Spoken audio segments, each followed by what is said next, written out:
Hello dear, आपका बहुत बहुत वेलकम है भाई। इस वीडियो के अंदर हम स्टार्ट करने जा रहे हैं मास पॉइंट ज्योमेट्री। मास पॉइंट ज्योमेट्री जो है इसे आप प्लेन ज्योमेट्री के अंदर मान के भी कर लो या अलग से कर लो, कोई फर्क नहीं पड़ता, आपको ये टॉपिक तो करना ही है। ठीक है, तो ये एक छोटा सा टॉपिक है और अपने आम मैथमेटिक्स से थोड़ा सा अलग सा आपको ये लगेगा, बट कई क्वेश्चन के अंदर अगर हम ये ना लगाएं तो हमें सिमिलरिटी या बाकी और सारी चीज़ें लगानी पड़ेंगी और लंबे रास्ते से वो क्वेश्चन होएगा। बहुत सारे क्वेश्चंस को ये काफ़ी शॉर्ट भी कर देता है, कई क्वेश्चंस को। ठीक है, बहुत ज़्यादा भयंकर यूज़ नहीं होता, बट कई बार पहले आए हुए क्वेश्चंस के अंदर ये यूज़ हुआ है। ठीक है, तो इसको बहुत ही इंट्यूटिव वे से मैं आपको कराऊंगा, आप कभी नहीं भूलेंगे और आपको मज़ा आ जाएगा ये पढ़ के। ठीक है भाई, इसका नाम अगर आपको थोड़ा सा डरावना लग रहा है तो उससे डरना मत, बहुत ही प्रैक्टिकल तरीके से इसे मैं आपको समझाऊंगा। ठीक है भाई, तो चलिए स्टार्ट करते हैं। देखो, ये जो टॉपिक है इसकी अंडरस्टैंडिंग थोड़ी सी इस झूले से रिलेट करती है। आपने पार्क के अंदर ये झूले देखे होंगे, सीसा, जिसमें यहाँ पर भी ये एक फट्टा है, ये इस पॉइंट के ऊपर ये फट्टा रखा हुआ है, इस पॉइंट के ऊपर ये बैलेंसिंग पॉइंट इसको मैं बोल दूंगा। ये बैलेंसिंग पॉइंट है जो बैलेंस कर रहा है इस फट्टे को, और इसके अलग अलग एंड पर दो बच्चे बैठे हैं।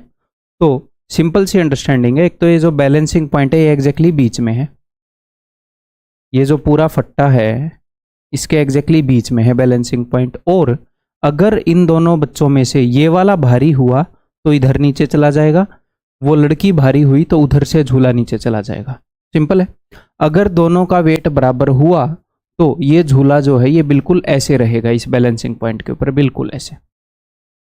जैसे आप तराजू के अंदर तोलते हो चीज़ों को, तो अगर वो दोनों बराबर हैं तो दोनों पलड़े बराबर रहेंगे। तो ये अंडरस्टैंडिंग है कि अगर हमने बैलेंस करना है, इसको बैलेंस यानी कि बिल्कुल ऐसे सीधा रखना है, इसको बैलेंस करना है, तो दोनों जगह जो वेट जो है वो इक्वल होना चाहिए। यानी कि मान लो यहाँ पर वेट है W1, यहाँ पर वेट है W2, तो W1 should be equal to W2। ठीक है, और ये जो है ये सेंटर में होना चाहिए, ये बैलेंसिंग पॉइंट जो है। ये नहीं है कि इसको इधर सरका दोगे। ये अंडरस्टैंडिंग समझ में आ गई कि अगर मैं इस झूले के ऊपर बैलेंस करना चाहूँ तो जो दोनों बच्चे हैं वो बराबर वेट के होने चाहिए और ये सेंटर में होना चाहिए। जी हाँ, तो अब इसके साथ थोड़ा सा खेल खेलेंगे हम, इन वेट्स को भी बदलेंगे, इस सेंटर पॉइंट को भी बदलेंगे, उससे बनती है MPG।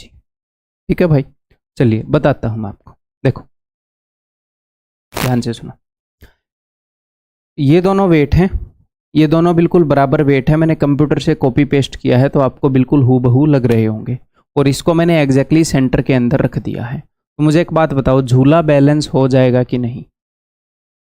झूला बैलेंस हो जाएगा, बिकॉज ये एग्जैक्टली सेंटर में है, ये दोनों बराबर हैं। लेकिन अब अगर मैं इसको बढ़ा दूं, इसके वजन को बढ़ा दूं, एक बार फिर से बढ़ा रहा हूं, देखो बहुत ज़्यादा खाओगे ना तो आप भी ऐसे हो जाओगे, ज़रूरत से ज़्यादा खाओगे तो। चलो, तो अगर मैं इसके वेट को बढ़ा दूं तो अब बैलेंस हो जाएगा क्या? बैलेंस नहीं होएगा, ये इस तरफ झुक जाएगा। हमें अपने क्वेश्चन के अंदर बैलेंस रखना है। कैसे रखना है? बहुत ज़्यादा डिफिकल्ट नहीं है, अब मज़े लो, मैं आसानी से बता तो रहा हूँ। तो ये झूला बैलेंस होगा कि नहीं वो डिपेंड करता है कि ऑब्जेक्ट्स का वेट क्या है, depends upon weight of the objects. ठीक है, इसका वेट ज़्यादा है उससे तो बैलेंस नहीं होगा, इधर झुक जाएगा। और एक और काम मैं कर सकता हूँ, मान लो दोनों वजन बराबर हैं, 5 किलो और 5 किलो, 5 किलो और 5 किलो, दोनों वजन बराबर हैं। अगर मैं इस पॉइंट को ही खिसका दूं, ये जो अपना बैलेंसिंग पॉइंट है इसी को मैं खिसका दूं और मैं बोलूं दोनों जगह वेट तो सेम है, दोनों जगह वेट तो सेम है, तो बैलेंस तो हो जाना चाहिए, क्योंकि बैलेंस तो सिर्फ वेट पर डिपेंड करता है। इस बैलेंसिंग पॉइंट पर भी डिपेंड करता है कि इसकी लोकेशन कहां पर है, distance of objects from the balance point, या फिर location of the balance point. ये जो ऑब्जेक्ट है इस बैलेंस पॉइंट के बिल्कुल पास है, ये जो ऑब्जेक्ट है इस बैलेंस पॉइंट के दूर है। तो जो बैलेंसिंग होगी नहीं होगी, बैलेंसिंग कैसे होगी, वो दो चीज़ों पर डिपेंड करती है। एक तो इन ऑब्जेक्ट्स का वेट क्या है, और इस वेट का इससे डिस्टेंस क्या है, इस वेट का इससे डिस्टेंस क्या है। इन दोनों चीज़ों का तालमेल होना चाहिए, ऑब्जेक्ट्स के वेट का और उनका बैलेंसिंग पॉइंट से डिस्टेंस का। समझ गया गई बात? समझ में आ गई? देखो मान लो ये पेन है, तो ये जिससे मैं लिख रहा हूं, इसको मैं बिल्कुल बीच में उंगली रख के ऐसे बैलेंस करूंगा, पता नहीं ये होएगा कि नहीं।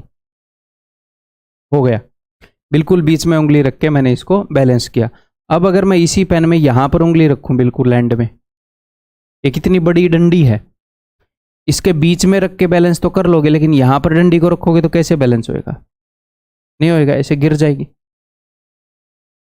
ठीक है, हाँ। लेकिन अगर इनका वेट अलग अलग है तो दो चीजों के ऊपर डिपेंड करती है बैलेंसिंग होएगी कि नहीं होएगी। किस पर? वेट क्या है और बैलेंसिंग पॉइंट कहां पर है। कैसे? और अगर आप इस अंडरस्टैंडिंग को समझ गए तो आप एक 100 किलो के वजन को और एक 5 किलो के वजन को एक फट्टे के ऊपर बैलेंस कर सकते हो। ऐसे ये प्रैक्टिकली पॉसिबल है। देखो ये प्रैक्टिकली पॉसिबल है। बताऊं यहां पर हुआ क्या है। ये वेट जो है ये इससे 20 गुना है, 5 का 20 गुना है। वो 5 किलो दिख रहा है आपको, ये 5 किलो लिखा हुआ है इसके ऊपर, तो इसका 20 गुना है। तो इसका जो डिस्टेंस है ना वो 20 गुना होना चाहिए। जैसे बैलेंसिंग पॉइंट है यहां पर, तो इसका डिस्टेंस है 1 यूनिट, 1 यूनिट। तो उस दूसरे का डिस्टेंस 20 यूनिट है। देखो 1 2 3 4 5 8 9 10 11 12 13 14 15 16 17 18 19 20 एग्जैक्टली उसके बाद इस पॉइंट के ऊपर वो रखा है। ठीक है, अगर इसका वजन 20 गुना है तो दूसरे वाला 20 गुना दूर रखा है।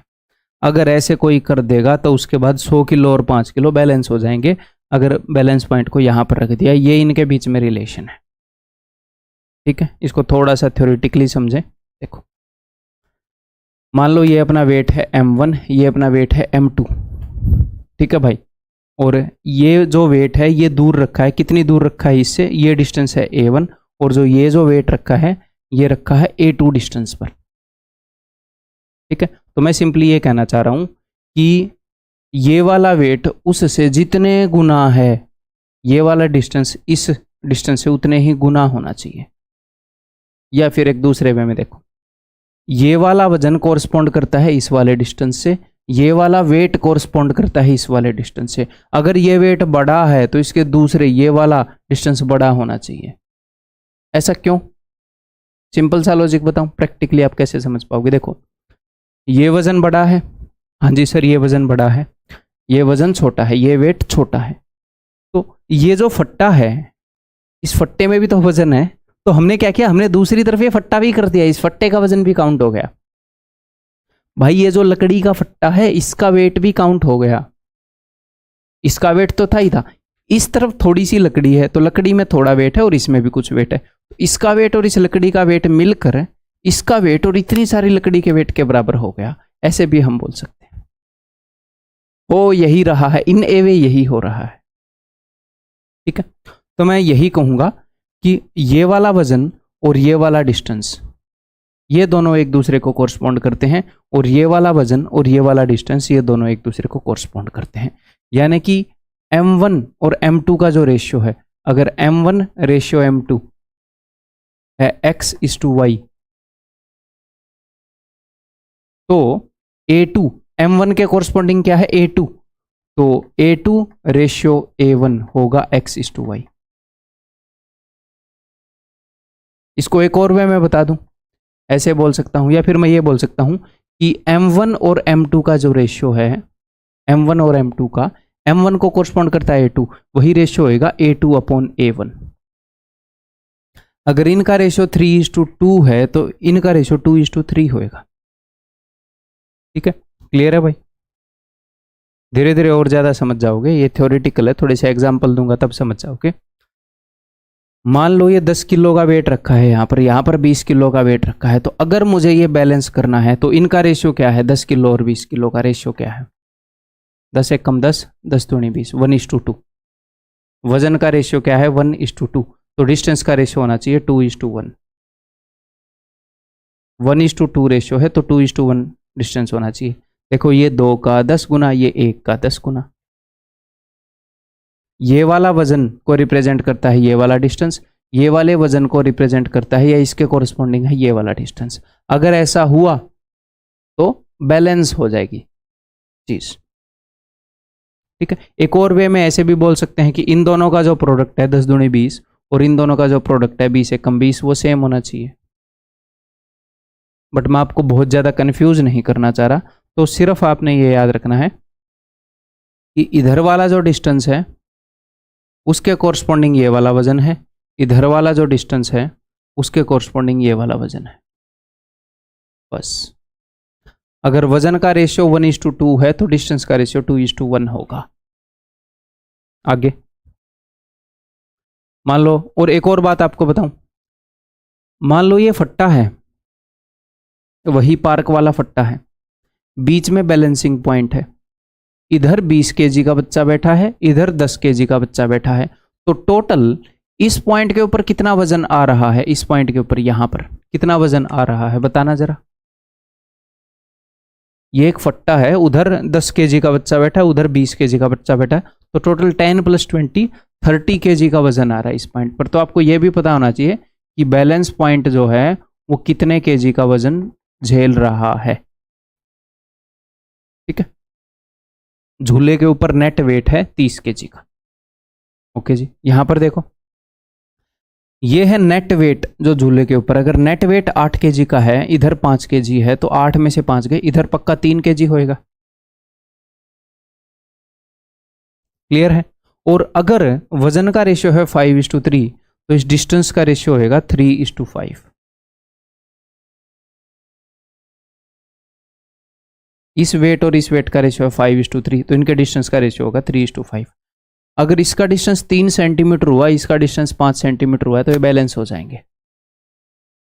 और अपने क्वेश्चन के अंदर सारे सिस्टम बैलेंस ही होंगे तभी वो क्वेश्चन सोल्व होगा। तो अगर वजन का डिस्टेंस 5:3 है तो हम बोलेंगे भैया डिस्टेंस का रेशियो 3:5 है, दैट्स इट। ठीक है, आगे बढ़ जाओ, कितना सिंपल है, बस यही है, this is MPG, that's it.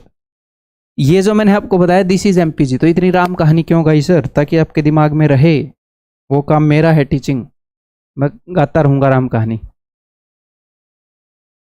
आगे मुझे पता है क्या क्या चीजें आने वाली हैं, तो ये अंडरस्टैंडिंग काम आएगी। ठीक है, देखो अब ये मैंने दे रखा है डिस्टेंस का रेशियो, अगर ये वाला डिस्टेंस 4 है तो ये वाला डिस्टेंस 1 है, तो बाकी सारी मिसिंग इन्फॉर्मेशन भर सकते हो आप, भर दो यार। ये दोनों वजन मिसिंग है, कैसे भरोगे। तो देखो अगर डिस्टेंस का रेशियो 4:1 है तो वजन का रेशियो 1:4 होएगा। यहां पर जो वजन है, यहां पर जो वजन है, उसका रेशियो 1:4 होएगा। ठीक है सर, तो 15 को 1:4 में तोड़ो, या फिर एक काम करें 15 को 4:1 में तोड़ू या 1:4 में तोड़ू, बात तो एक ही है, कैलकुलेशन तो सेम ही करनी पड़ेगी। तो मैं क्या करता हूं, मैं ये देखता हूं कि इनके डिस्टेंस को 4 और 1 रिप्रेजेंट कर रहे हैं, तो इनके वजन को भी 1 और 4 वही नंबर रिप्रेजेंट करेंगे। हाँ जी सर, तो मैं यहीं पर यह कर लेता हूं 4 और 1 5, 5 का 3 गुना है, तो मैं एक काम करता हूं कि 1 के 3 गुना को इधर लिख देता हूं और 4 के 3 गुना को इधर लिख देता हूं। ये बढ़िया रहेगा। 4:1 के बजाय 1:4 में तोड़े, ऐसे करे नहीं, जो जिस भी रेशियो में डिस्टेंस है उस रेशियो में तोड़ लो। 4 और 1 5, 5 का 3 गुना है, रियल चीजें रेशियो से 3 गुना है। इस 1 के कोरस्पॉन्डिंग वजन मैंने इधर लिख दिया, 4 के कोरस्पॉन्डिंग उधर लिख दिया, बैलेंस। ठीक है, बैलेंस हो गया। वजन का रेशियो 1:4, डिस्टेंस का रेशियो 4:1, टोटल वजन 15 किलो यहां पर। यही है एमपीजी, इससे बाहर आपने कुछ नहीं करना। आगे बढ़े, चलो अब कुछ क्वेश्चन सोल्व करके देखते हैं भैया। काली स्क्रीन हाजिर की जाए। आंखें अपने शरीर का इतना इंपॉर्टेंट ऑर्गन है कि मतलब शब्दों में बयान नहीं किया जा सकता, तो इसलिए हम काली स्क्रीन पर पढ़ेंगे। देखो क्वेश्चंस इन्वॉल्विंग 2 सीवियंस। अब इसमें मैं कहना क्या चाह रहा हूं, मैं ये कहना चाह रहा हूं किसी भी ट्रायंगल के अंदर किसी भी वर्टेक्स से कोई भी लाइन खींचोगे तो उसको एक सीवियन बोलते हैं, क्योंकि एक मैथमेटिशियन शिवा है, उसने इनसे रिलेटेड, ये शिवा अपना इंडियन वाला शिवा नहीं, ठीक है, उसने इनसे रिलेटेड थ्योरम्स दिए थे। क्लियर है भाई, तो उनके नाम पर इन लाइनों का नाम पड़ गया। ठीक है, तो मैं आपसे कुछ ऐसे क्वेश्चन करवा रहा हूं, जब एक ट्रायंगल के अंदर 2 सीवियंस खींची गई हो। अब ये सीवियन जो है सामने वाली लाइन को कुछ रेशियो में बांटेगी, जी हाँ सर। ये CVN जो है ये सामने वाली लाइन को कुछ रेशियो में बांटेगी, जी हाँ सर। और 2 CVN खींच दोगे तो एक दूसरे को भी कुछ रेशियो में बांटेंगे, हाँ जी सर। तो अपना जो MPG है वो डील करता है हमेशा किस चीज़ से कि कोई भी, जब भी किसी भी ट्रायंगल के अंदर आप CVNs खींच देते हो, 2 खींच दो, 3 खींच दो, मैक्सिमम 3 ही खींची जा सकती हैं एक एक वर्टेक्स से, है कितनी भी खींच दो, तो जिस जिस रेशियो में वो लाइनों को डिवाइड कर रही हैं, चाहे एक दूसरी CVN को या ट्रायंगल की साइड्स को, अगर उसने 2 रेशियो भी हमें दे दिए ना तो हम सारे रेशियो निकाल सकते हैं। अगर उसने 2 लाइनों के बारे में बता दिया ना कि इस लाइन को इस रेशियो में बांटा गया है, इस लाइन को इस रेशियो में बांटा गया है, मेरी बात का ध्यान रखें, ये रेशियोज हैं। ये 2 सेंटीमीटर, 3 सेंटीमीटर, 4 सेंटीमीटर, 7 सेंटीमीटर नहीं है, ये रेशियोज हैं। इस लाइन को 2:3 रेशियो में बांटा है पॉइंट डी ने, इस लाइन को 4:7 रेशियो में बांटा है पॉइंट ई ने। अब मैं आपको बता सकता हूं कि पॉइंट ओ इस लाइन को किस रेशियो में बांटेगा, इस लाइन को किस रेशियो में बांटेगा। इसके अलावा और कोई लाइन ही नहीं है जिसको 2 टुकड़ों में बांट दिया हो। आप बोलोगे सर ए बी को 2 टुकड़ों में कौन से पॉइंट ने बांट रखा है, नहीं। तो मैं हर लाइन के बारे में बता सकता हूं कि उसको अगर किसी पॉइंट ने बांट रखा है तो किस रेशियो में बांट रखा है, इन लंबाइयों का क्या रेशियो है, ये है MPG। कहीं पर अगर ये बता रखा हो कि इन 2 लाइनों को इस रेशियो में बांट दिया, इन 2 लाइनों को इस रेशियो में बांट दिया, ऐसे, तो हम वहां पर MPG लगा सकते हैं। ट्रायंगल में जहां पर भी कोई भी साइड अगर बट रखी है, हम बता सकते हैं किस रेशियो में बटी। ठीक है भाई, मैं AO और OD का रेशियो बता दूंगा, मैं BO और OE का बता दूंगा, बट मैं AO और BO का नहीं बताऊंगा क्योंकि ये सेम लाइन के हिस्से नहीं है, ये भी आपको पता होना चाहिए, वो मैं नहीं बता सकता, उसके लिए अलग इंफॉर्मेशन और चाहिए। ओके, तो यहाँ पर अपने सामने 2 क्वेश्चन मैं करके दिखाऊंगा, टेंशन नहीं लेनी। तो यहाँ पर मैं बताऊंगा AO और OD का रेशियो कि इस लाइन को किस रेशियो में डिवाइड कर दिया और इस लाइन को किस रेशियो में डिवाइड किया गया। ठीक है जी, अब ध्यान से सुनो। अब तक जो मैं आपको अंडरस्टैंडिंग बता रहा था वो एक झूला है यहां पर, वो एक झूला है यहां पर, ये बैलेंसिंग पॉइंट है और ये डिस्टेंस है 4 और 7।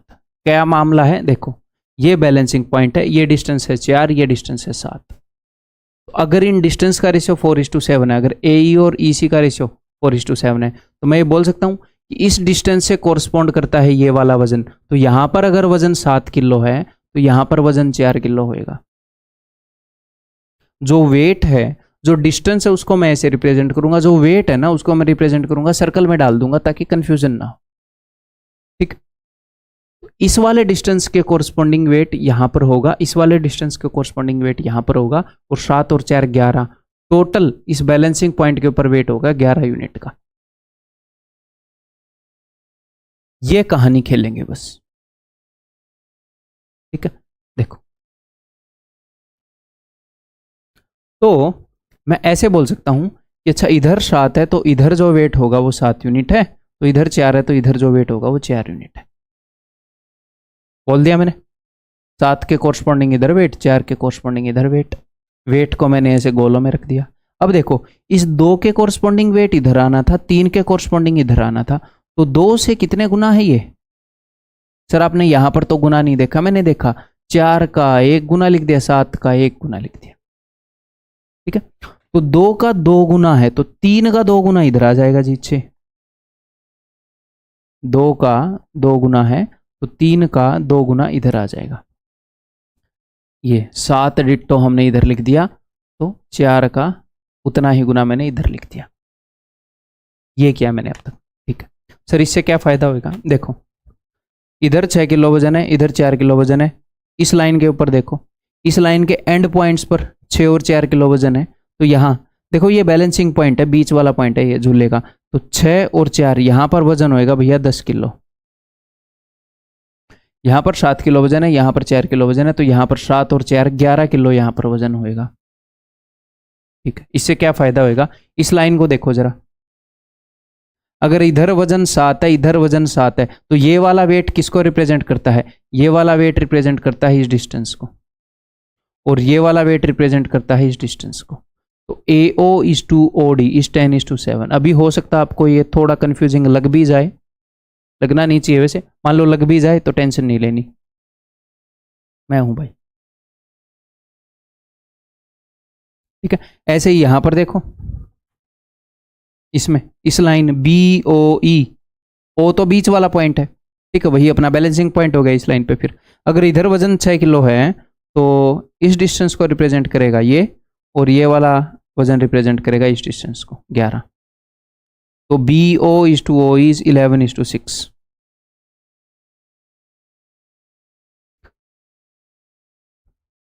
तो एमपीजी का कंसेप्ट मैंने बताया कि भैया ये है कंसेप्ट, इससे बाहर कंसेप्ट नहीं है, और इससे बाहर क्वेश्चन नहीं है एमपीजी का, मतलब कि यही राम कहानी करनी पड़ेगी।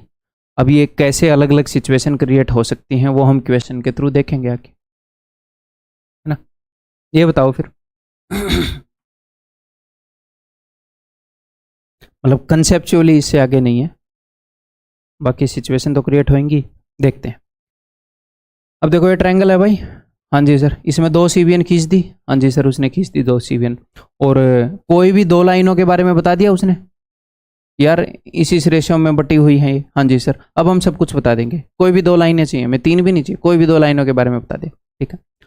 तो मुझे एक बात बताओ, यहां पर जो वजन होगा उसको क्या रिप्रेजेंट करेगा, ध्यान से सुनिएगा, इस लाइन के अंदर तो ये 1 रिप्रेजेंट करेगा, और इधर वाले वजन को 2 रिप्रेजेंट करेगा, और इस लाइन के अंदर इस वजन को 4 रिप्रेजेंट करेगा, इधर वाले वजन को 15 रिप्रेजेंट करेगा। तो मैं इंटरेस्टेड हूं इस वजन में, क्यों सर, क्योंकि इसको 4 भी रिप्रेजेंट कर रहा है, इसको 1 भी रिप्रेजेंट कर रहा है। तो हमेशा हम क्या देखेंगे, हमेशा हम ये देखेंगे कि जिन भी 2 लाइनों के बारे में इंफॉर्मेशन दे रखी है वो कहां पर इंटरसेक्ट कर रही है, यहां पर। फिर मैं देखूंगा इस पॉइंट को कौन कौन से नंबर रिप्रेजेंट कर रहे हैं, 4 भी रिप्रेजेंट कर रहा है, 1 भी, तो मैं 4 और 1 का एलसीएम ले लूंगा, एक ऐसा नंबर ले लूंगा जो इन दोनों से भाग होता हो, जो इन दोनों का मल्टीपल हो, ताकि फ्रैक्शन में डील ही ना करना पड़े। तो इस वेट को 4 भी रिप्रेजेंट कर रहा है, 1 भी रिप्रेजेंट कर रहा है, तो मैंने इसको 4 मान लिया, 4 से भी भाग हो जाएगा, 1 से भी भाग हो जाएगा। क्यों मान लिया सर 4, मान लो मैं इसको 2 मान लेता, तो आप करते 1 का 2 गुना, 2 का 2 गुना, फिर करते 4 का आधा, 15 का आधा, 7.5। तो हम फ्रैक्शन में डील नहीं करना चाह रहे, ठीक है। तो जहां पर भी ये दोनों लाइनें इंटरसेक्ट कर रही हैं उस वजन को हमने मान लिया, ठीक है। तो 1 का 4 गुना, 2 का 4 गुना 8, इधर के वजन को इधर का वजन हो गया 8। अब मैं ये लाइनें नहीं बनाऊंगा, ठीक है। तो 1 का 4 गुना, 2 का 4 गुना, 4 का 1 गुना, 15 का 1 गुना, यहां पर वेट हो गया 15, ठीक है जी। मुझे एडीडीबी बताना है ना, एडीडीबी। हाँ एक और बात सर, हमें कैसे पता चलेगा कि एडीडीबी क्या है, जब आप एडीबी के ये सारे वेट्स निकाल लोगे, या फिर मेनली कोई भी 2 वेट निकाल लोगे, ये और ये निकाल लो, तो डिस्टेंस का रेशियो आ जाएगा ना। तो अगर यहां पर देखो एडीबी में देखो, अगर बीच में वजन 15 है, यहां पर 7 है, तो यहां पर 8 है, तो यहां पर क्या होगा 7, ये तो इन दोनों का सम होता है ना, 15 - 8 7। और एक और इंटरेस्टिंग चीज बताऊं, देखना आपका क्वेश्चन वेरीफाई भी हो जाएगा एमपीजी के अंदर। जैसे इधर देखते हैं, इधर वजन कितना आया था, 10 किलो आया था, इधर इधर 7 था, तो सेंटर पर वजन कितना आ रहा है, 10 और 7 17, 17, 10 + 7 17, इधर से भी 17 आएगा, 11 + 6 17। सर अगर ऐसे ना आए तो यानी कि आपने कहीं ना कहीं कोई छोटी सी कैलकुलेशन मिस्टेक कर दी, ठीक। तो इधर 15 है, इधर 8 है, तो 15 - 8 7, तो इधर का रेशियो हो गया भैया, ये 7 रिप्रेजेंट करेगा इसको, और ये 8 रिप्रेजेंट करेगा इसको। AD/DB 7:8, ठीक है जी। BO/OE, BO/OE, तो इधर का वजन भी निकाल लो। तो इस लाइन के ऊपर देखो, इस लाइन के ऊपर एंड पॉइंट्स पे वजन है 8 और 4, तो सेंटर पर वजन होगा 12। तो अब ये 12 रिप्रेजेंट करेगा इसको, और ये 7 रिप्रेजेंट करेगा इसको। तो BO/OE 12:7। अब अगर आप देखोगे इस पॉइंट के ऊपर वजन कितना है, 7 और 12 19, 15 और 4 19, दोनों तरफ से सेम आ रहा है, यानी कि बढ़िया चलिए अपनी कैलकुलेशन, कोई गड़बड़ नहीं है, ठीक है। तो क्या अब आप क्वेश्चन करने के लिए आतुर हो कि रगड़ दूंगा क्वेश्चन को, ऐसे ऐसे होना चाहिए, हैं। चलो आगे बढ़ रहे हैं भाई। बताओ। In a triangle A B C there are points D and E. ठीक है, in a triangle A B सी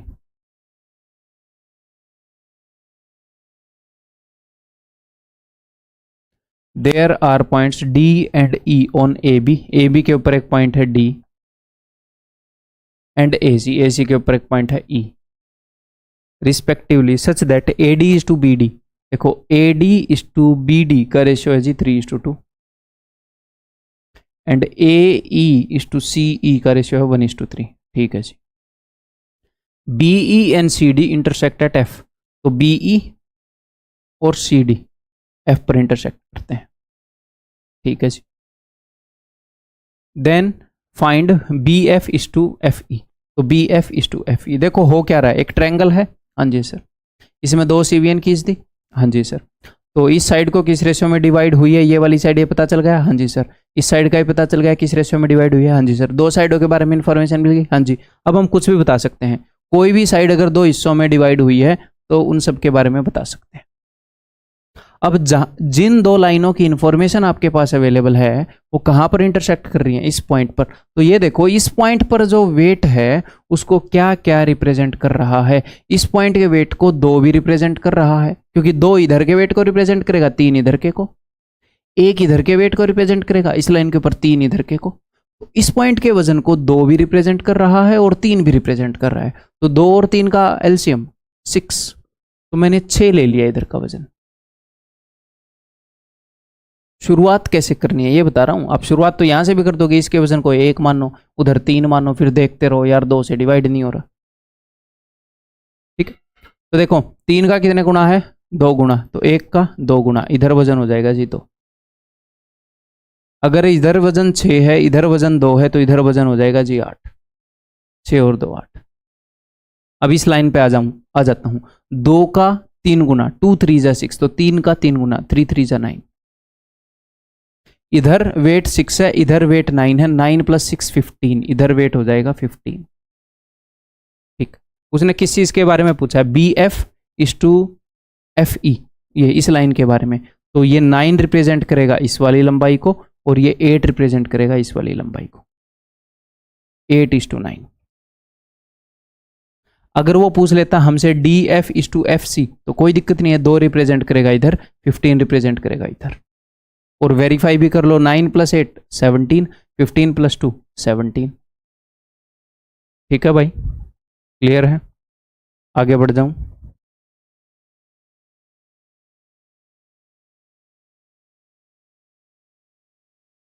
बताओ,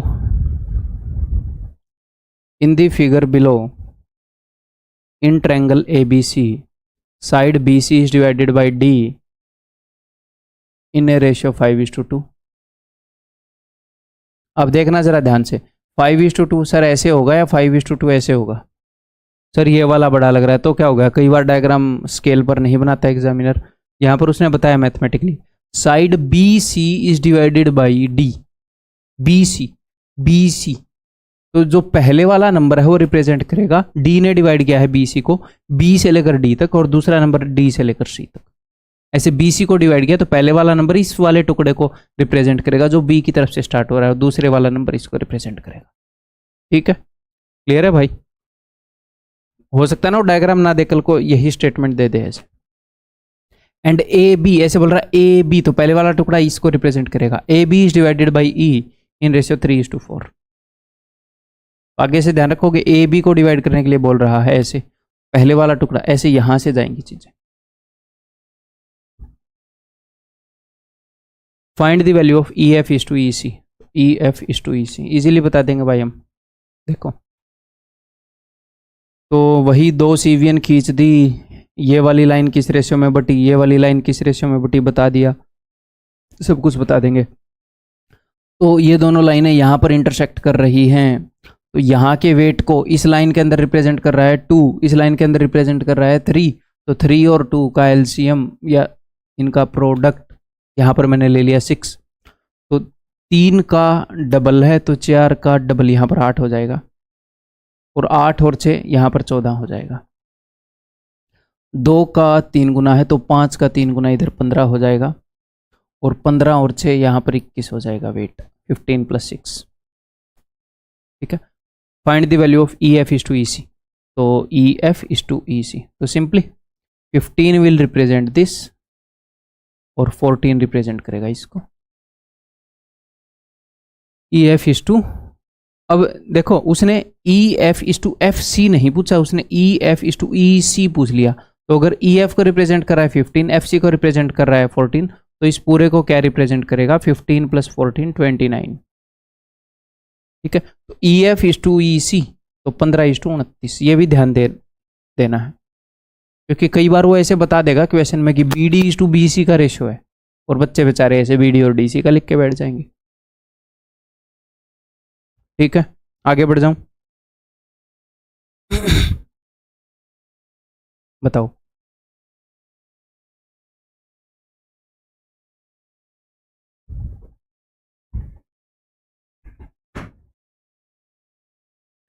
इन a triangle ABC, point D and E,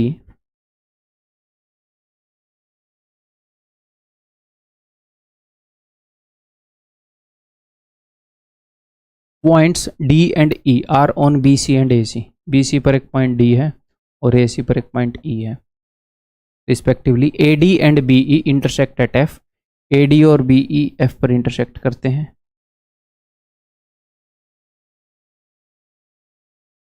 such that AF is to FD, AF is to FD is 4:1। ये 4 है तो ये 1 है।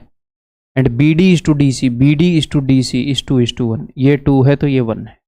Okay, मुझे एक बात बताओ, क्या सिचुएशन है भाई? एक ट्रायंगल है, उसके अंदर 2 सीवियन खींच दी। हाँ जी सर, 2 सीवियन खींच दी, और किन्हीं भी 2 लाइनों को किस रेशियो में डिवाइड किया गया है। कोई भी 2 लाइनों के बारे में इंफॉर्मेशन दे दी, ये वाली लाइन इस रेशियो में डिवाइड हुई, ये वाली लाइन इस रेशियो में डिवाइड हुई।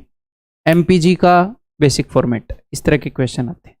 मैं ये बार बार क्यों रिपीट कर रहा हूँ, क्योंकि तभी आपके दिमाग में बैठेगा, नहीं तो ये रेयर टॉपिक है, मतलब कि बहुत ही रेयर इस कंसेप्ट को यूज किया जाता है। आपको पता ही नहीं चलेगा कि कब इसका क्वेश्चन आया चला गया, या फिर इसका तो क्या ही क्वेश्चन है, कब किसी क्वेश्चन में आप ये यूज कर सकते थे और आपने नहीं की, आपको स्ट्राइक नहीं हुआ। इसलिए जरूरी है, बार बार मैं बता रहा हूं, आप भी कॉन्शियस रहें कि ट्रायंगल में 2 या 3 सीवियन खींच रखी हैं और किन्हीं भी 2 लाइनों का रेशियो दे रखा है। बट हमेशा ऐसे लेकर नहीं घूमना, MPG लगा दूं MPG लगा दूं, सिर्फ इन्हीं कंडीशंस में लगेगा जैसे मैं आपको बता रहा हूं। चलिए जी, तो जिन भी 2 लाइनों का रेशियो दे रखा है वो दोनों यहां पर इंटरसेक्ट कर रही हैं D पर। तो पॉइंट D के ऊपर जो वेट है, मेरी बात को ध्यान से सुनिएगा, इस लाइन के अंदर अगर मैं देखूं तो 1 रिप्रेजेंट करेगा इस वजन को, 4 रिप्रेजेंट करेगा इस वेट को। तो इस लाइन के अकॉर्डिंग इस वेट को रिप्रेजेंट कर रहा है 4, और इस लाइन के अकॉर्डिंग 2 रिप्रेजेंट करता है इधर वाले वेट को, 1 रिप्रेजेंट करता है इधर वाले वेट को। ओके सर, तो इधर वाले वेट को क्या रिप्रेजेंट करता है, इन दोनों वेट्स का सम। इन ए वे 2 और 1 का सम रिप्रेजेंट करेगा इस वेट को। 2 और 1 3, 2 + 1 3, 3 विल रिप्रेजेंट दिस वेट। ठीक है, तो ये सब हम एग्जाम में सिर्फ दिमाग में सोचेंगे, लिखेंगे नहीं, सोचते तो ऑफकोर्स दिमाग में है। तो यहां पर जो वेट है उसको ये रिप्रेजेंट करता है 4, और इस लाइन के अंदर रिप्रेजेंट करता है इन दोनों का सम। आप बोलोगे सर रेशियो का सम क्यों कर रहे हो? अरे यही रेशियो तो उधर जाकर ऐसे वेट बन जाता है भाई। कर मैं वेट का ही सम रहा हूं, बस मैं एक स्टेप गायब कर रहा हूं, तो रेशियो का ही सम कर लेना। तो 2 + 1 3, ठीक है, तो 4 रिप्रेजेंट कर रहा है और 3 रिप्रेजेंट कर रहा है, तो इसको मैंने मान लिया है जी 12। यहां पर जो वेट है उसको मैंने मान लिया है 12। ठीक है, अब इस लाइन के अंदर देखो, 4 का 3 गुना, 1 का 3 गुना। इस लाइन के ऊपर देखो, 2 + 1 3, 3 का 4 टाइम्स, 4 गुना, तो 1 का 4 गुना इधर आ जाएगा और 2 का 4 गुना इधर आ जाएगा। एक बार फिर से बता दूं भैया, ये सम, इनके सम को रिप्रेजेंट करता है यहां पर वेट। तो 2 + 1 3, सम है 3, तो 3 की जगह 12 है, यानी कि 4 टाइम्स है, 4 गुना है, तो 1 का 4 गुना इधर, 2 का 4 गुना इधर। क्या पूछ रहा वो, AE इज टू EC, तो ये तो आ ही गया, AE और EC। 8 रिप्रेजेंट कर देगा इसको और 3 रिप्रेजेंट कर देगा इस हिस्से को, 8:3। AE is to EC। अब आप यहां का वजन भी निकाल सकते थे, 3 और 8 11, तो इसके बारे में पता लग जाता कि किन दो किस रेशियो में बटी है। तो जहां जहां पर भी साइडें बटी हैं सबके बारे में पता लग जाएगा। ठीक है भाई, आगे बढ़ जाऊं।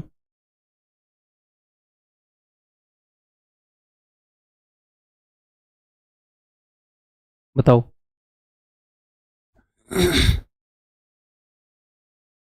इन triangle A B C D and E are points on side A B and B C.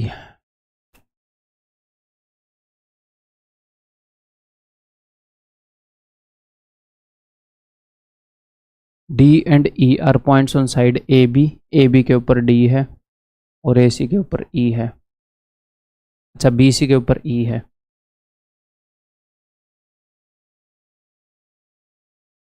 Respectively such that B D is to D A, B D is to D A is 1:2 and C E is to E B, C E is to E B is 1:4। और मैं आपको एक बात बता दूं कि जब इस तरह का क्वेश्चन आपके सामने आएगा तो कम चांसेस हैं कि आपको स्ट्राइक हो कि ये एमपीजी का है। तो हो सकता है एक राउंड में आप छोड़कर चले जाओ, दूसरे राउंड में आओ तब आपको याद आए, कोई दिक्कत नहीं है, क्योंकि रेयरली यूज होता है। अब सिमिलरिटी वगैरह और वो सारी चीज़ें बहुत बार यूज होती हैं, तो वो स्ट्राइक होना ईजी है।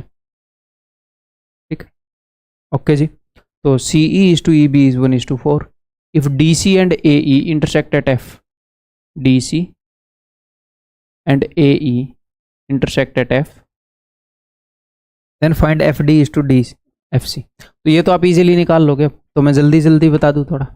चलो, तो भाई सेम सिचुएशन है, एक ट्रायंगल है, दो सीवियन खींच दी और दो लाइनें जिस रेशियो में डिवाइड हुई हैं बता दी। तो इस लाइन के अंदर और इस लाइन का, इन दोनों का इंटरसेक्टिंग पॉइंट है ये, तो इस वेट को ये दो रिप्रेजेंट करेगा और एक, तो मैंने यहाँ पर मान लिया जी दो और एक कैल्शियम दो, तो दो का एक गुना, एक का एक गुना। इस लाइन के अंदर देख रहा हूँ एक का दो गुना 2 टाइम्स, तो 4 का 2 times 8।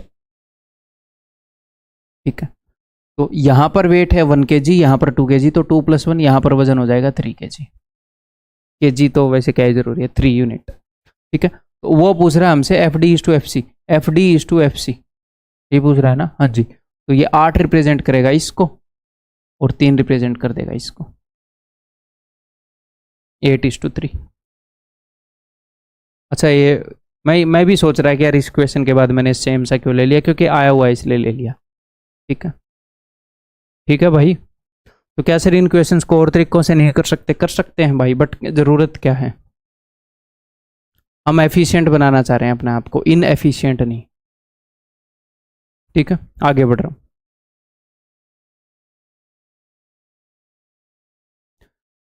D is the midpoint of triangle of D is the midpoint of BC of a triangle ABC.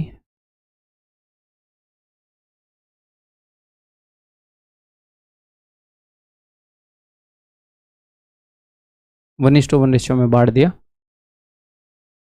Point E lies on AC, AC के ऊपर एक पॉइंट E है सच दैट CE, ये बोल रहा है कि CE is equal to 1/3 of AC। CE जो है वो पूरे AC का 1/3 है। तो ठीक है जी, अगर मैं CE की लंबाई 1 मान लूँ तो पूरे AC की लंबाई हो जाएगी 3, इसका 3 गुना है AC। तो पूरी की लंबाई अगर 3 है तो 3 में से 1 गया, ये हो जाएगा जी 2। ठीक है, BE and AD intersect at G,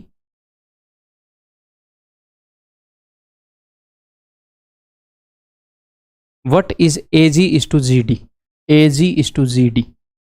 तो क्वेश्चन की नेचर को पहचान रहे हो कि एक ट्रायंगल है, उसके अंदर दो सीवियन खींच दी हैं और किन्हीं भी दो लाइनें, कोई भी दो लाइनें जिस रेशियो में बटी हैं वो बता दिया एमपीजी, और कोई भी रेशियो पूछ लिया।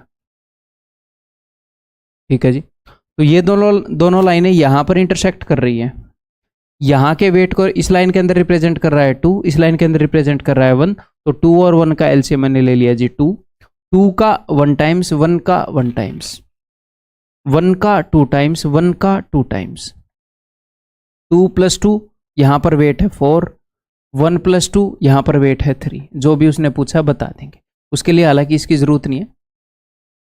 देखो AG इज टू GD उसने पूछा है, तो ये 4 रिप्रेजेंट कर रहा है इसको और ये 1 रिप्रेजेंट कर रहा है इसको। अब मेरे ख्याल तीर बनाने की भी जरूरत नहीं है ये वाले, चलो बता ही देता हूँ, बाद में समझ में आ जाएगा। ठीक है, तो 4:1, ऑप्शन ए। आगे बढ़ो, ये और बताओ भाई।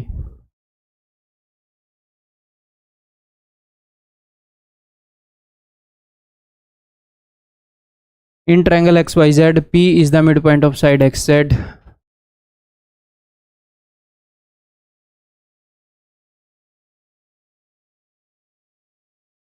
एक्स जेड का मिड पॉइंट बता दिया भैया पी, तो 1:1 रेशियो में बांट रहा है।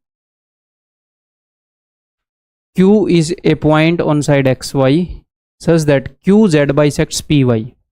यहाँ पर एक पॉइंट है Q, लेकिन वो इस तरीके से है ताकि QZ जो है वो PY को बाइसेक्ट करता है। तो मैं पहले PY बना लूँ, ये PY है ताकि डायग्राम थोड़ा सेंसिबल बन जाए। ये PY है, इसके बीच से जाएगा, मैंने PY का मोटा मोटा बीच लिख दिया। तो ये है QZ इस PY को बाइसेक्ट करता है, यानी कि यहाँ पर भी रेशियो है 1:1। ठीक है, सिचुएशन को पढ़कर बताना क्या सिचुएशन है। जो मैं अब तक बोल रहा था वैसी ही सिचुएशन है। एक ट्रायंगल है, उसमें दो सीवियन खींच दिए और किन्हीं भी दो लाइंस के रेशियो दे दिए कि वो किस रेशियो में बटी हैं, और कोई भी रेशियो पूछ लेगा वो। अब की बार उसने लेंथ पूछ ली तो कोई नहीं, वो एक्स क्यू की लंबाई दे दी, वाई क्यू की पूछ ली, यही करेगा। वाई क्यू की दे दी, क्यू एक्स की पूछ ली, पूरे की पूछ ली, रेशियो ही पूछ सकता है इन्हें वो आपसे। ठीक, करें फिर। देखो, तो ये जिन दो लाइनों के रेशियो गिवन है वो दोनों इंटरसेक्ट करती हैं जी यहां पर, यहां पर। ठीक है जी, तो इस लाइन के अंदर इस वेट को रिप्रेजेंट करता है 1 + 1 2 इनका सम, और इस लाइन के अंदर रिप्रेजेंट करता है 1। तो 1 और 2 का एलसीएम मैंने 2 मान लिया। तो 1 का डबल और 1 का डबल यहां पर हो जाएगा 2। अब इन दोनों का सम है जी 2, 1 + 1 2, तो 2 का 1 टाइम है ना, तो 1 का 1 टाइम इधर, 1 का 1 टाइम इधर। देखना 1 + 1 2 हो गया। ठीक है, और मुझे इस लाइन के बारे में बताना है कि भैया क्यू वाई की लंबाई बताओ। ठीक है, तो कोई दिक्कत नहीं है, दोनों साइड वाले वेट आते गए। तो अगर इसको रिप्रेजेंट करेगा 2 तो इस लेंथ को रिप्रेजेंट करेगा 1। और एग्जामिनर ने क्या बता रखा है, एग्जामिनर ने बता रखा है कि एक्स क्यू की वैल्यू जो है दैट इज 24, यानी कि जो भी अपने रेशियो है उससे 12 गुना है। तो इस 1 की वैल्यू क्या हो जाएगी भैया, 12 गुना 12। क्यू आई की पूछिए ना, हाँ जी। आगे बढ़ जाऊं, एक और ऐसा इक्वेशन पूछूं, मजे आ जाएंगे आपके। विल मजाकम और नोट, ये बताओ, फिर आगे बढ़ जाएंगे हम, दूसरा आगे बढ़ जाएंगे, फिर टेंशन मत लो, एनफ प्रैक्टिस हो जाएगी।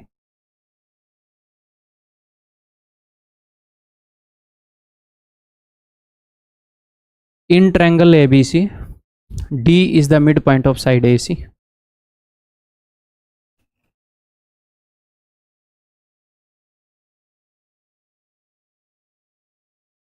D is the midpoint of side AC.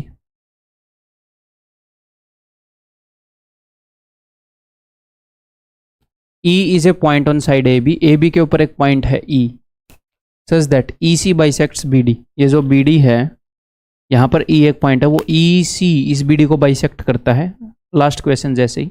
तो इसको बाइसेक्ट करते हुए मैंने ये बना दिया EC।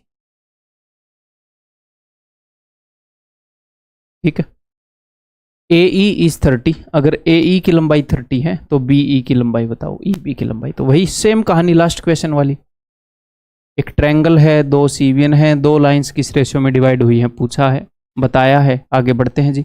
तो इस लाइन के ऊपर इस पॉइंट को रिप्रेजेंट करता है इन दोनों का सम, यानी कि 2, और इस लाइन के ऊपर इसको रिप्रेजेंट करता है 1। तो 1 और 2 का एलसीएम मैंने 2 ले लिया। 1 और 1 2, 2 का 1 गुना है, तो 1 का 1 गुना 1, 1 का 1 गुना 1, 1 का 2 गुना 2, 1 का 2 गुना 2।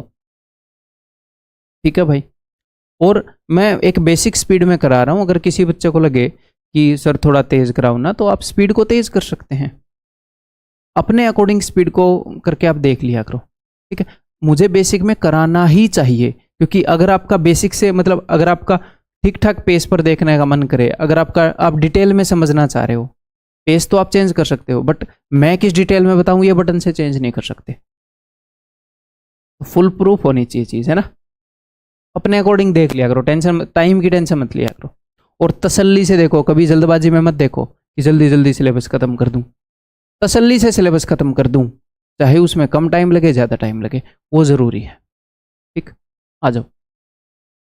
तो भाई इधर 1 है इधर 2 है, तो ये 2 रिप्रेजेंट करेगा इस डिस्टेंस को, ये 1 रिप्रेजेंट करेगा इस डिस्टेंस को। एग्जामिनर ने बता रखा है कि इसकी वैल्यू 30 है, तो यानी कि 15 गुना है, और पूछ रखा है कि भैया इसकी वैल्यू क्या है, तो 15 गुना हो जाएगी, यानी कि answer will be option D. आगे बढ़ जाऊं, नेक्स्ट क्वेश्चंस इन्वॉल्विंग 3 सीवियंस। अगर तीनों सीवियन खींच दे, ऐसे 3 सीवियन खींच दे जो एक पॉइंट से पास हो रही हो, और अगर एक पॉइंट से पास ना हो रही हो तो ऐसे क्वेश्चन रिलेवेंट नहीं है फिलहाल अपने सिलेबस के। करवाने को तो बहुत कुछ करवा सकता हूँ मैं इसमें, बट वो रिलेवेंट नहीं है, तो जो रिलेवेंट है वो करेंगे। तो चाहे 2 सीवियन खींच दे या 3 सीवियन खींच दे, कोई फर्क नहीं पड़ता, उसी तरीके से क्वेश्चन होते चले जाते हैं, 1% भी फर्क नहीं पड़ता, ये मैं बता रहा हूँ। अब तक 3 सीवियन के ऊपर उसने क्वेश्चन पूछा नहीं है, ऐसे ही पूछे हैं, बट अगर पूछ भी ले फर्क ही नहीं पड़ता। तो ये क्वेश्चन है, ये करवाऊंगा, ये सारे रेशियो निकालूंगा, जितने भी रेशियो यहाँ पर निकाले जा सकते हैं वो सारे निकलवा दूंगा। करें मेरे से पहले आप ट्राई करो। देखो है क्या, एक ट्रायंगल है, उसके अंदर 3 सीवियन खींच दी भाई ने, ठीक है, और किन्हीं भी 2 लाइनों के बारे में बता दिया कि ये लाइन जो है ये 5:2 रेशियो में डिवाइड हो रही है, और ये लाइन जो है ये 3:1 रेशियो में डिवाइड हो रही है। तो हम जितने भी बचे खुचे रेशियो हैं सबके बारे में बता सकते हैं। देखो ध्यान से, तो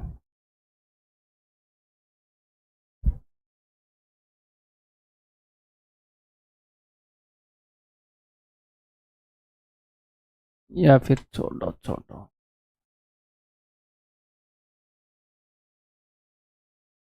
मैं यहाँ पर ऐसे हाईलाइट देख रहा हूँ, ये इसके ऊपर आएगा, डायग्राम के ऊपर ही आएगा ही नहीं। हट जा भाई, थोड़ा शांति से लिख देते, साइड में ही लिख देंगे। देखो ये दोनों लाइनें कहाँ पर इंटरसेक्ट कर रही हैं, ये लाइन जिनके बारे में हमें गिवन है इंफॉर्मेशन, और ये लाइन ये यहाँ पर इंटरसेक्ट कर रही है, तो मुझे यहाँ का वजन पहले लिखूंगा तो फिर फ्रैक्शन में नहीं आएगा, इजी रहेंगी चीज़ें।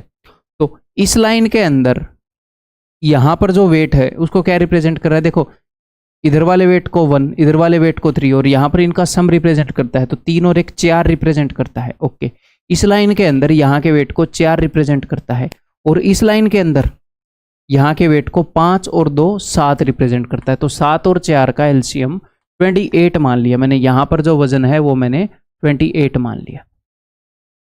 ठीक है भाई, ये दिख रहा है या दिखने में दिक्कत हो रही है?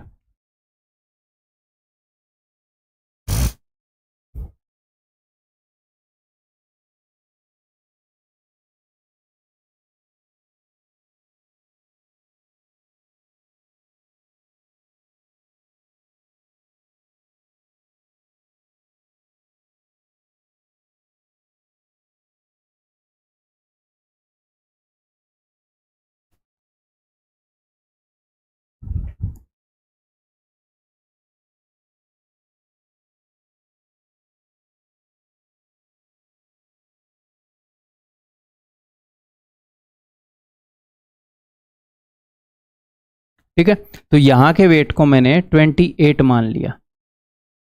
अब ठीक है,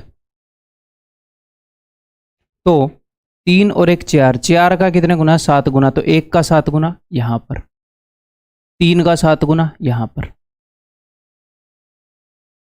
अब इस लाइन के अंदर आ जाओ, 5 और 2 7, 7 का कितने गुना है, हाउ मेनी टाइम्स, 7 चौके 28, 4 टाइम्स, तो 2 का 4 टाइम्स 8, 5 का 4 टाइम्स 20।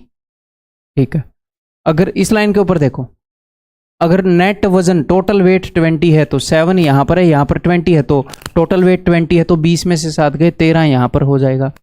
हाँ जी सर, तो 13 और 8 21 आ रहा है कि नहीं आ रहा? आ रहा है, देखो वेरीफाई हो गया। यहाँ पर वेट 7 है, यहाँ पर 8 है, तो 8 और 7 यहाँ पर हो जाएगा जी 15। अब देखो 15 और 13 28 आ रहा है कि नहीं आ रहा है? आ रहा है। 21 और 7 28 आ रहा है कि नहीं आ रहा है? 8 और 20 28 आ रहा है कि नहीं आ रहा है? ऐसे करने की जरूरत नहीं है, मैं आपको बता रहा हूँ कि इसका मतलब है कि ठीक चल रहा है काम। वैसे ठीक ही चलेगा, आप नहीं करोगे गड़बड़। ठीक है जी, तो अब आप इजीली बता दोगे भाई B D by D C कहाँ है, ये B D by D C, ये B D by D C 13 इसको रिप्रेजेंट करेगा, 8 इसको, तो 13/8।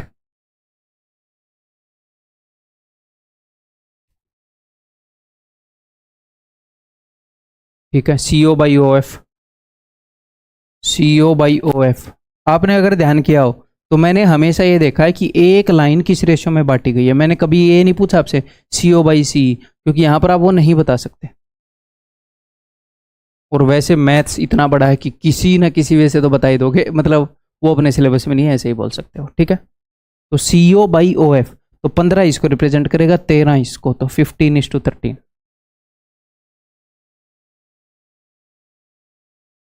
AE:EC, AE:EC, 13 इसको रिप्रेजेंट करेगा, 7 इसको, 13/7।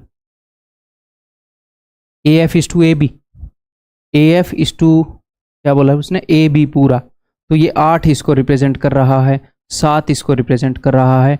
AF की वैल्यू है 8 और पूरे AB की वैल्यू पूछ रखी है, पूरे AB की वैल्यू, तो 8 और 7 15। या फिर आप ये भी कर सकते हो, अगर पूरी लाइन का रेशियो किसी से पूछे तो बीच वाले, ये बीच वाला इनका सम ही तो होता है, बट इतना कॉम्प्लिकेट क्यों करना है। ठीक है भाई, क्लियर है। तो एक बार एक क्वेश्चन भी कर लें, इन्वॉल्विंग 3 सीवियंस। और एक और बात बता दूं कि इसके अंदर क्या बोलते हैं, कुछ थ्योरम्स भी पूछे जाते हैं। पहले मैं वो बता देता था कि बच्चा लेफ्ट आउट फील ना करे, है, बट अब मैं वो नहीं बता रहा, क्यों, क्योंकि उनकी ज़रूरत नहीं है भाई, अननेसेसरी टाइम वेस्ट होएगा। सिवास थ्योरम हो गया और कई सारी चीज़ें हैं जो बताई जा सकती हैं। मैं बता रहा हूँ उनकी ज़रूरत के बिना इसी कंसेप्ट से सारे क्वेश्चन हो सकते हैं, उनकी ज़रूरत ही नहीं है। तो क्यों बता रहा हूँ, क्योंकि कहीं पर अगर ऐसी चीज़ें दिखें गलती से, इग्नोर मारना। कोई भी चीज़ काम की होगी मैं नहीं छोड़ूंगा, छूट ही नहीं सकती, आप ये मान लो। भाई इतना टाइम देते हैं इन चीज़ों में, काम की चीज़ नहीं छूट सकती, तो इसका मतलब आपसे भी नहीं छूट सकती। आपके सामने मैं पेश करूंगा, बेस्ट मोस्ट एफिशिएंट चीज़ें आपके साथ अवेलेबल है। मैं आपको एक बात बता देता हूं कि अगर आप ईमानदार हो तो आपका जो कंपटीशन है ना, वो ना तो उस बंदे से है, कंटेंट वाइज मैं बोल रहा हूं। देखो मान ले कोई बंदा है, भैया 2 बंदे हैं, उनके पास एक जैसी कुल्हाड़ी है, एक जैसी कुल्हाड़ी है दोनों के पास, तो फिर बिल्कुल एक जैसी, तो जो ज़्यादा मेहनत करेगा वो ज़्यादा पेड़ काट देगा। लेकिन किसी के पास कुल्हाड़ी है और किसी के पास वो इलेक्ट्रिकल आरी है जो चेन शो होती है, जल्दी से काट देती है, तो वो एडवांटेज पर है कि नहीं। अब मान लो वो चेन वाली आरी लेकर सो ही जाएगा, तो कुल्हाड़ी वाला फिर भी आगे निकल जाएगा, जैसे भाई कछुआ जीत गया उस कहानी के अंदर, है ना। तो कुल मिलाकर अगर आप मेहनत कम करोगे वो अलग बात है। अगर मैं सिर्फ टूल वाइज देखूं, जैसे कुल्हाड़ी एक टूल है और वो आरी जो है चेन शो वो भी एक टूल है, तो चेन शो वाला बहुत आगे है, अगर दोनों बराबर मेहनत करेंगे तो कुल्हाड़ी वाला आसपास भी नहीं है। तो ऐसे ही टूल वाइज, अपने कंटेंट वाइज में देखूं तो आपका किसी से कंपटीशन ही नहीं है, नहीं है, मैं बता रहा हूं, ऐसा कंटेंट दिया ही नहीं जा रहा। क्यों? क्योंकि कई चीजें आ जाती हैं आड़े, अपनी ईगो को सेटिस्फाई करना, ईमानदारी से चीजें बताना, ये छोटी छोटी भी चीजें कंटेंट को खराब बना देती हैं with respect to student. Teacher की तो हवा बन जाती है, इररिलेवेंट चीजें पढ़ा देना। मैं कैपेबिलिटीज पे तो बोल ही नहीं रहा, कैपेबिलिटीज तो ऊपर नीचे होती हैं लोगों की, टीचिंग स्किल तो अलग अलग होती है, बट इंटेंशन वाइज भी चीजें पीछे रह जाती हैं। तो कंटेंट वाइज तो आपका कंपटीशन सिर्फ आपस में ही है ही नहीं, मैं बोल रहा हूं। कॉन्फिडेंस भर रहा हूं आपके अंदर कि आपको पता होना चाहिए कि कौन सी चीज आप यूज कर रहे हैं। सर आपको कैसे पता? भाई एक और बात, मुझे कैसे पता ये चीजें? क्या आप देख लेते हो सारा? हाँ भाई, कहीं से अगर मेरे को 200 घंटे लगाकर भी एक काम की चीज भी मिलेगी, उठा लाऊंगा मैं, खत्म, आप लोगों को दे दूंगा, लो भाई। ठीक है, वाई विल आई री इन्वेंट द व्हील, किसी ने इन्वेंट कर दिया तो हम उस टायर को और अच्छा बनाएंगे। ठीक है, तो कुल मिलाकर जो बात बतानी थी वो मैंने बता दी कि content wise you are way ahead अपने कॉम्पिटिटर्स, अपने कॉम्पिटिटिव एग्जाम तो है ही, तो अब बस अपनी मेहनत के ऊपर ध्यान दो। सारी चीजें मान रहे हो कि नहीं मान रहे? चलो क्वेश्चन करते हैं। AD is the median of triangle ABC, triangle ABC की मीडियन है AD, यानी कि 1:1 रेशियो में बांट रही है भाई। ओके जी। Point E lies on AC के ऊपर एक पॉइंट E है, वो लाई करता है सच दैट अगर मैं इस AC को नीचे ले आऊं इधर इधर, तो CE बटे AC 5:9, तो CE की वैल्यू 5 है और पूरे AC की वैल्यू 9 है, तो 9 में से 5 गए, ये हो जाएगा 4। Okay. BE CF and AD intersect at O, ठीक है, ऊपर। What is AF is to FB? AF is to FB, आप बताओ, इजीली बता दोगे। तो वही राम कहानी, एक ट्रायंगल है, उसके अंदर बहुत सारी CVN और किन्हीं भी 2 साइड्स का रेशियो दे दिया भाई ने, जस्ट हमें 2 साइड्स का चाहिए, सब कुछ बता देंगे हम, ठीक है। तो ये दोनों लाइनें यहाँ पर इंटरसेक्ट कर रही हैं, तो इस वेट को रिप्रेजेंट करता है इस लाइन के अंदर 4, इस लाइन के अंदर 1, तो मैं 4 ले लूंगा, 4 और 1 कैल्शियम, तो 4 का 1 टाइम्स, 5 का 1 टाइम्स, 1 का 4 टाइम्स, 1 का 4 टाइम्स, ठीक है। AF इज टू FB बताना था क्या? तो ये 4 रिप्रेजेंट करेगा इसको, ये 5 रिप्रेजेंट करेगा इसको, 4:5, ठीक है भाई। तो 3 CVN आए, 2 आए, ड्रोगे तो नहीं। चलिए, अभी भी क्वेश्चन रह गए क्या? इसको HW दे दूं क्या? क्या सिस्टम क्यों है ये, देखता हूं मैं।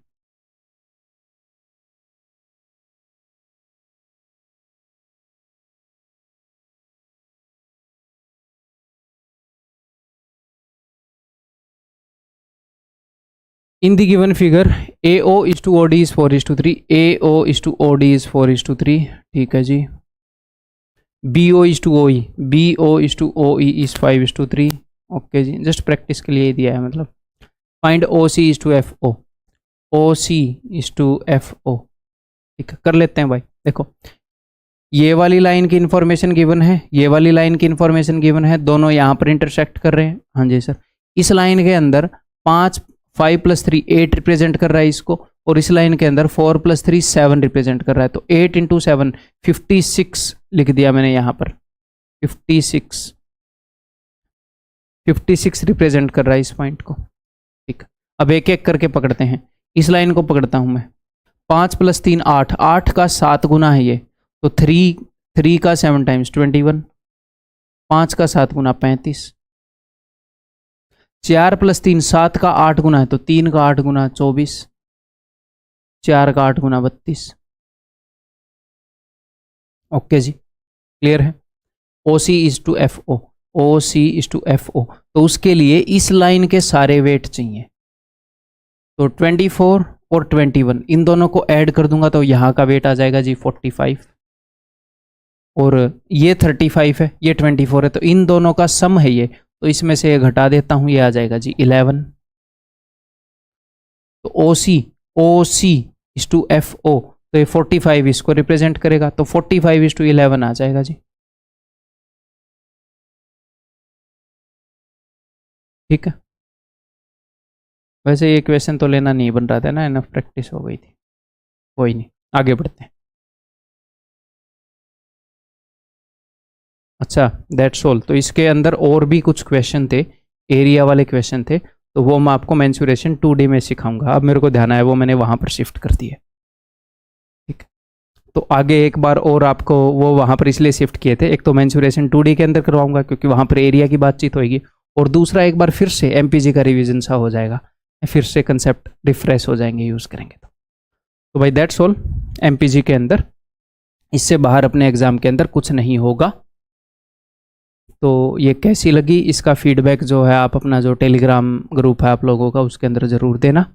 मैं आपसे अगली वीडियो के अंदर मिलता हूँ, ठीक है। Bye bye, take care.